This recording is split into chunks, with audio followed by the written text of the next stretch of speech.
बिस्मिल्लाहिर्रहमानिर्रहीम। 10 number, be your self. आप अपने ढंग से ज़िंदगी गुजारें। हर एक चाहता है कि आपकी ज़िंदगी उनके पसंद के मुताबिक होनी चाहिए।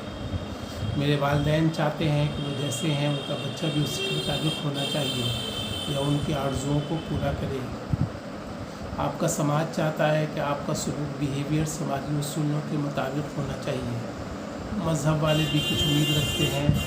सरकार भी चाहती है कि उसके झंडे की ताज़ीम किया जाए, उसका गाना गाया जाए।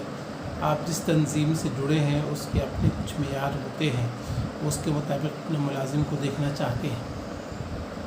लेकिन आप कौन हैं, आप क्या हैं, आप क्या चाहते हैं? कभी कभी लगता है कि इतने सारे दबाव में हम ये भूल जाते हैं कि हमारी अपनी भी कोई सोच है। अगर आप आर्टिस्ट हैं तो आपसे उम्मीद की जाती है कि आप पेंट करेंगे, डिज़ाइन बनाएंगे जिस तरह आपके टीचर ने आपको बताया है। अगर आप वकील हैं तो उम्मीद की जाती है कि आप पुरसुकून जज्बात से परे होंगे, आप में एहसासात नहीं होंगे। अगर आप उस्ताद हैं तो आपसे उम्मीद की जा सकती है कि आप बच्चों को तफरीह भी कराएंगे और आपको बहुत थोड़ी तनख्वाह दी जाएगी।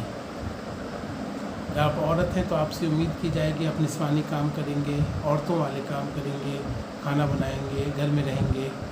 आप मुकाबला नहीं करेंगी, अब अपनी ताकत नहीं दिखाएंगे। अगर आप बच्चे हैं तो आपसे उम्मीद की जाएगी कि आप सबका हुक्म माने, बड़ों का हुक्म माने। ख़ास तौर पर आप सबकी बातों का ध्यान रखेंगे, मगर आपकी बात की अहमियत दी जाए या न दी जाए ये बड़े सोचेंगे। लेकिन आप कौन हैं? एक इंसान के नाते आपसे उम्मीद की जाती है कि आप समाज के उसूलों पर चलेंगे, अगरचे वो सही हों या गलत। आँख मूंद कर समाज के उसूलों पर चलना बेवकूफ़ी है। आँख मूंद कर अपने आप को मेयारात के पीछे चलना बेवकूफ़ी है। कुछ लोग हीरो के पीछे चलते हैं, कुछ लोग हीरोइन के पीछे चलते हैं। एक हीरो वो होता है जो अपने ढंग से जीता है। जैसे डॉक्टर ज़ैनुलहुदा साहब, अपने स्टाइल में उनका अपना एक स्टाइल था जो दूसरों से अलग था। आप में वो सारी खूबियाँ हैं जो एक हीरो के लिए चाहिए। इल्म, अपनी अलग सोच, इसलिए आप अपने ढंग से ज़िंदगी गुजारिए। कोई मानता है या नहीं ये उसका मसला है। आपको अपने ढंग से जीने का हक़ है, क्योंकि आपके पास इल्म है, आपके पास दीन और दुनिया दोनों का इल्म है। लोग माने या ना माने, बुरा भला कहें, तनकीद करने दीजिए। अगर आप सही हैं तो फिर काहे का डर? अगर अल्लाह हमारे साथ है तो डर काहे का? सैया भय कुतवाल तो डर काहे का? अगर आपकी ज़िंदगी अल्लाह के उसूलों के मुताबिक, अल्लाह की मर्ज़ी के मुताबिक, अल्लाह के पसंद के मुताबिक गुज़र रही है तो लोग माने न माने, पसंद करें न करें, उससे कोई फ़र्क नहीं पड़ता। आपको अपनी ज़िंदगी अपने ढंग से जीने का हक़ है, अपने ख्वाब पूरे करने का हक़ है, अपने स्टाइल अपनाने का हक़ है। आपकी ज़िंदगी खुदा की तरफ से दुनिया का एक अतिया है, उसके फलने फूलने दीजिए। बहुत से लोगों को आपने देखा होगा, उन्होंने अपनी ज़िंदगी अपने ढंग से गुजारी है। M.F. हुसैन, मकबूल फ़िदा हुसैन बहुत अच्छे पेंटर, मशहूर पेंटर थे वर्ल्ड लेवल के। वो नंगे पाँव रखते थे, समाज उसको पसंद नहीं करता था और कई कल्बों में उनको निकाल दिया गया, लेकिन उन्होंने अपना रवैया नहीं छोड़ा, वो उसी को फॉलो करते रहे। अल्लामा इक़बाल बहुत बड़े शायर थे, इस्लाम के मुफक्किर थे, लेकिन दाढ़ी कभी उन्होंने नहीं रखी, अपने ढंग से ज़िंदगी गुजारी।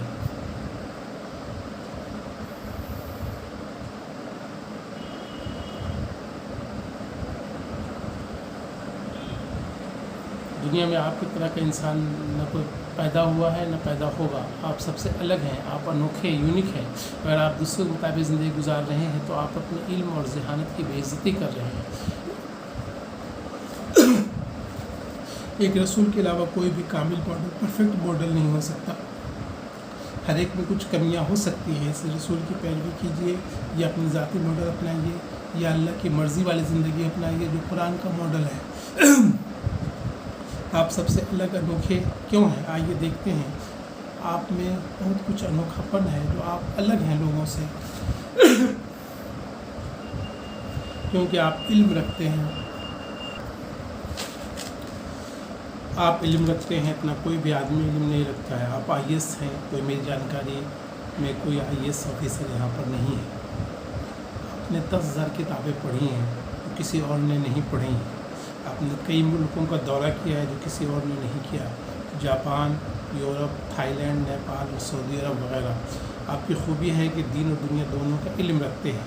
ایسے لوگ بہت ہی کم ہیں. اپنے آپ کو اچھا سے جانتے ہیں. دوسرا آپ کے بارے میں کیا جانیں گے؟ آپ کا تعلق اللہ سے اچھا ہے. تو یہ باتیں ہیں.